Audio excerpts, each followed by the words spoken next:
Hello friends, मैं किरण UP competition रूप में आपका बहुत बहुत स्वागत करती हूँ। दोस्तों, चलिए हम अपना विश्व भूगोल मानचित्र को आगे बढ़ाते हुए आज हम देखते हैं यूरोप की नदियों के बारे में। यूरोप की जितनी भी प्रमुख इम्पॉर्टेंट नदियाँ हैं उन सभी नदियों को हम देखेंगे। देखिए दोस्तों, उससे पहले हमें यूरोप का मैप को देखना होगा। ये देखिए दोस्तों, ये है हमारी यूरोप का मैप। आइए थोड़ा सा यूरोप के मैप के बारे में जान लेते हैं। ये देखिए दोस्तों, ये आप देखिए नॉर्वे है, इसके बराबर में क्या है, स्वीडन है, और ये देखिए फिनलैंड है, ठीक है। और इधर आप देखेंगे एस्टोनिया मिल जाएगा, लाटविया मिल जाएगा, लिथुआनिया मिल जाएगा। ये आपका बाल्टिक सागर है। इधर देखिए उत्तरी सागर है, ठीक है। और उसके बाद ये हमारा आप देखिए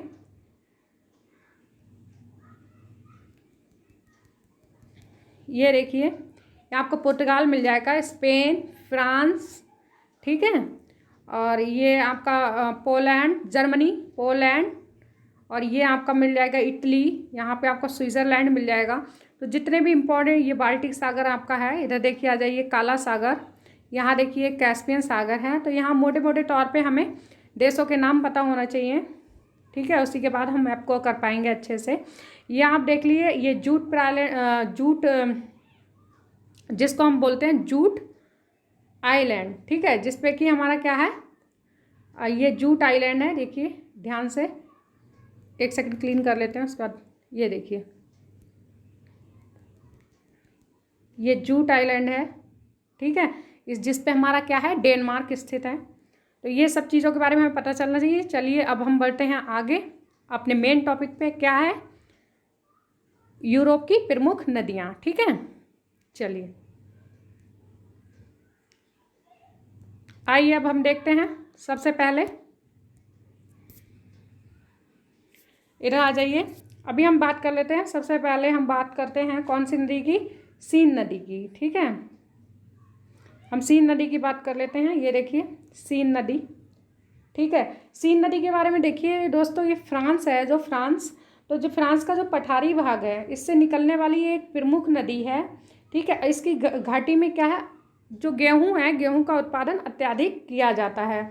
और इसके तट पर आप जानते हैं पेरिस बसा हुआ है, और राउं और ली हावरे जैसे प्रसिद्ध नगर क्या हैं, बसे हुए हैं सीन नदी पे, ठीक है। अब हम सीन नदी के आगे आ जाइए। ये आप देखिए राइन नदी देख रहे हैं आप, सीक्वेंस से चलिए। देखिए जितनी भी इम्पोर्टेंट है, हम केवल इम्पोर्टेंट नदियों के बारे में देखेंगे। राइन नदी देखिए दोस्तों, ये राइन नदी है, ये यूरोप की सर्वाधिक महत्वपूर्ण नदी है, ठीक है। आप जानते हैं यहाँ पे आल्प्स पर्वत है, आल्प्स पर्वत से ये क्या होती है, निकलती है, और कहाँ गिर रही है, देखिए उत्तरी सागर में गिर रही है, ठीक है। और ये क्या है, भ्रंश घाटी से बहती है। ये फ्रांस और जर्मनी के मध्य क्या होती है, सीमा बनाती है, प्राकृतिक सीमा, ठीक है, जर्मनी और फ्रांस के बीच। कौन सी नदी, राइन नदी, ठीक है। और इसके किनारे जो यूरोप के बड़े नगर हैं वो स्थित हैं, जैसे कोलोन हो गया, फ्रैंकफर्ट हो गया, स्टुटगार्ट हो गया, और रॉटरडम हो गया। ये चारों नगर के नाम याद रखिए, कोलोन, फ्रैंकफर्ट, स्टुटगार्ट, रॉटरडम आदि अवस्थित हैं। देखिए दोस्तों, जो जर्मनी के औद्योगिक क्षेत्र हैं, इनके बीच जो ये नदी है, कोयला का परिवहन अत्यधिक करती है। किसके बीच में, जर्मनी के, ठीक है। जो जर्मनी के जितने भी औद्योगिक क्षेत्र हैं, इसमें क्या करती है, सबसे ज़्यादा कोयला का परिवहन करती है, इसी नदी के द्वारा होता है, इसलिए इसे कोयला नदी के नाम से भी जाना जाता है। कोयला नदी के नाम से किसे जाना जाता है, राइन नदी को जाना जाता है। चलिए नेक्स्ट नदी,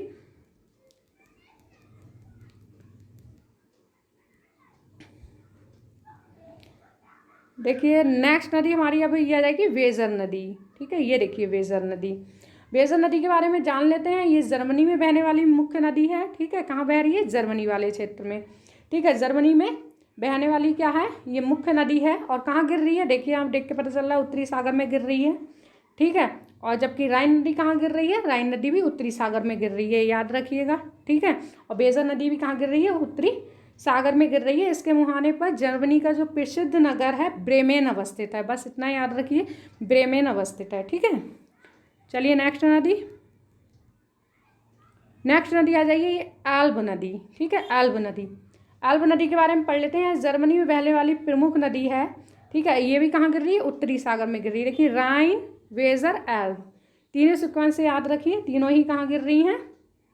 उत्तरी सागर में गिर रही हैं। ठीक है, और इसके तट पर बस ड्रेसडेन और हैम्बर्ग अवस्थित हैं, एल्ब नदी के तट पर। ठीक है, बस इतना ही याद रखना है।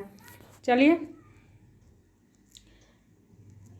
नेक्स्ट नदी देख लेते हैं, ओडर नदी। ये देखिए ओडर नदी आप देख रहे हैं, ओडर नदी। तो ओडर नदी के बारे में क्या है? ये भी जर्मनी और पोलैंड के, ये देखिए ये पोलैंड वाला हिस्सा है, ये जर्मनी वाला है। ये क्या करती है? जर्मनी और पोलैंड के बीच क्या करती है? जर्मनी और पोलैंड के बीच सीमा बनाती है। ठीक है, और ये गिरती कहाँ है? देखिए दोस्तों, ये जो नदी है ना ओडर नदी, ये बाल्टिक सागर में गिरेगी। ठीक है, ये देखिए क्लियर देखिए, ये जो ओडर नदी है ये बाल्टिक सागर में गिरेगी। ठीक है, और फ्रांस और किसके? पोलैंड के बीच में क्या बनाएगी? सीमा बनाएगी। ठीक है, सॉरी, जर्मनी और पोलैंड के बीच में सीमा बनाएगी और बाल्टिक सागर में गिरेगी। ठीक है, बाल्टिक सागर में गिरेगी। इसमें स्टेटिन नगर अवस्थित है इसके तट पर, बस इतना ही याद रखना है। कहाँ गिर रही है? बाल्टिक सागर में। कौन सी नदी? ओडर नदी। किसके बीच सीमा बना रही है? जर्मनी और पोलैंड के बीच। ठीक है, चलिए नेक्स्ट दोस्तों, नेक्स्ट देखिए, अब हम देख लेते हैं रोन नदी। ये देखिए रोन नदी। ठीक है, देखिए राइन और रोन में अंतर है, ध्यान रखिएगा। ये देखिए रोन नदी, ये रही रोन नदी। ठीक है, तो अब रोन नदी के बारे में देखिए, देखिए ये जो स्विट्ज़रलैंड है आपका, ठीक है, स्विट्ज़रलैंड के ये कहाँ से जो जिनेवा, एक तो जिनेवा जगह सुनी होगी आपने, और जिनेवा झील भी है, यहाँ से निकलती है और गिर कहाँ रही है? देखिए ये भूमध्य सागर वाला क्षेत्र है, भूमध्य सागर में ये गिर रही है। कहाँ पे गिर रही है? भूमध्य सागर में गिरती है। देखिए दोस्तों, सोन नदी है एक इसकी सहायक नदी है। सोन नदी हमारे भारत में भी है, याद रखिए, लेकिन यहाँ पर भी है, जो कि क्या है? रोन नदी। ठीक है, रोन नदी की सहायक नदी है, याद रखिएगा। ठीक है, और जो अपने भारत में है वो अलग है। ठीक है, जो फ्रांस के लियोन नगर के पास, और जो फ्रांस है ना अपना, ये फ्रांस वाला हिस्सा आप देख रहे हैं, फ्रांस वाला हिस्सा, तो ये फ्रांस के क्या होता है यानी कि ये जो फ्रांस हमारा हो गया है, फ्रांस के लियोन नगर के पास क्या करती है? इससे मिल जाती है। कौन सी नदी? सोन नदी। किससे मिल जाती है? रोन नदी से। ठीक है, बस इतना ही इस पे याद रखना है। थोड़ा सा याद ये रख लेना है कि यहाँ पे मिस्ट्रल नामक एक ठंडी स्थानीय पवन चलती है, जो कि शहतूत के बागानों के लिए बहुत ज़्यादा इम्पॉर्टेंट है। तो याद रखिएगा रोन नदी। ठीक है, कहाँ से निकल रही है? स्विट्ज़रलैंड, जो स्विट्ज़रलैंड है वहाँ पे जो जेनेवा है, जेनेवा झील है, वहाँ से निकलती है, भूमध्य सागर में गिरती है, और सोन नदी इसकी सहायक नदी है, जो कि कहाँ पे आकर मिलती है? बताइए कहाँ पे आकर मिलती है? इसकी लियोन नगर के पास, जो कि फ्रांस में स्थित है। ठीक है, वहाँ पर आकर इससे मिल जाती है। चलिए नेक्स्ट, एक सेकेंड, नेक्स्ट देखिए दोस्तों, इधर आ जाइए, एक सेकेंड, ये हमारी इम्पोर्टेंट नदी हो गई। अब आ जाइए पो नदी। पो नदी तो आप जानते ही हैं, ये इटली में है। ठीक है, ये इटली में, तो आप देखिए जो पो नदी है ये इटली की गंगा के नाम से विख्यात है, ये जानते ही हैं आप, इटली की सबसे लंबी नदी भी है ये। ठीक है, पो नदी तथा इसकी जो सहायक नदियां हैं, नदियों द्वारा जो इटली के उत्तर में जो पो घाटी है ये बहुत उपजाऊ हो गई है।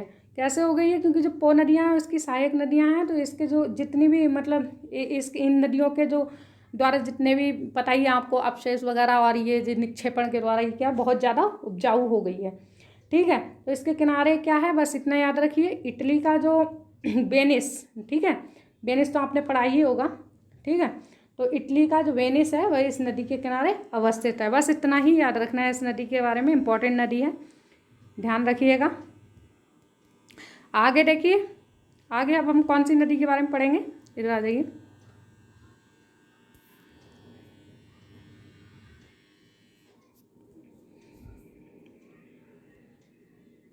ये देखिए, ये आइए हमारी डेन्यूब नदी। ठीक है, डेन्यूब नदी भी इम्पोर्टेंट नदी है, जानते हैं आप, यूरोप की सर्वाधिक महत्वपूर्ण नदी है ये। ठीक है, ये डेन्यूब नदी, ये देखिए आप, ये देखिए डेन्यूब नदी, ठीक है, ये देखिए डेन्यूब नदी, एक सेकंड, ठीक है, ये देखिए, एक सेकंड रुकिए, ये हमारी डेन्यूब नदी, ठीक है। तो आप डेन्यूब नदी के बारे में आप जानते ही होंगे। जो डेन्यूब नदी है, ये जो डेन्यूब नदी है ये यूरोप की सर्वाधिक महत्वपूर्ण नदी है। आल्प्स पर्वत से निकलती है। कहाँ से? ये जो आल्प्स पर्वत है यहाँ पे, यहाँ से ये निकलती है आल्प्स पर्वत से, ध्यान रखिएगा, ठीक है। और गिरती कहाँ पे है ये डेन्यूब नदी? सॉरी दोस्तों, थोड़ा सा मिस्टेक हो रहा है। ये जो डेन्यूब नदी है, डेन्यूब नदी हमारी कहाँ से निकलती है? डेन्यूब नदी, एक सेकंड, ये देखिए, ये जो डेन्यूब नदी हमारी है, जर्मनी के जो ब्लैक फॉरेस्ट है यहाँ पे जर्मनी में, ठीक है, जर्मनी में जो ब्लैक फॉरेस्ट है यहाँ से निकलती है डेन्यूब नदी। और ये ब्लैक फॉरेस्ट से निकल कर कहाँ गिरती है? काला सागर में गिरती है। देखिए काला सागर है, ये हमारा जो काला सागर है, काला सागर में ही ये नदी गिरती है, ठीक है। तो इस बात को याद रखिएगा, जर्मनी के ब्लैक फॉरेस्ट से निकलकर काला सागर में गिरती है। ये मध्य यूरोप में क्या ऑस्ट्रिया, स्लोवाकिया, हंगरी, रोमानिया, इनके उत्तरी भागों से होते हुए कहाँ गिरती है? काला सागर में गिरती है। और बस इसमें ये याद रखिए कि वियना, बुडापेस्ट, सर्बिया, ये जैसे नगर कहाँ हैं? इसी नदी पर अवस्थित हैं, ठीक है। तो ये हो गए हमारी जितनी भी यूरोप की जो महत्वपूर्ण नदियाँ थीं, उन सारी नदियों के बारे में बता दिया है। तो फिर यही इम्पॉर्टेंट नदियाँ हैं यूरोप की। चलिए दोस्तों, आपको हमारी वीडियो कैसी लगी कमेंट बॉक्स में कमेंट करके ज़रूर बताइए। चलिए मिलते हैं नेक्स्ट वीडियो में, तब तक के लिए नमस्कार।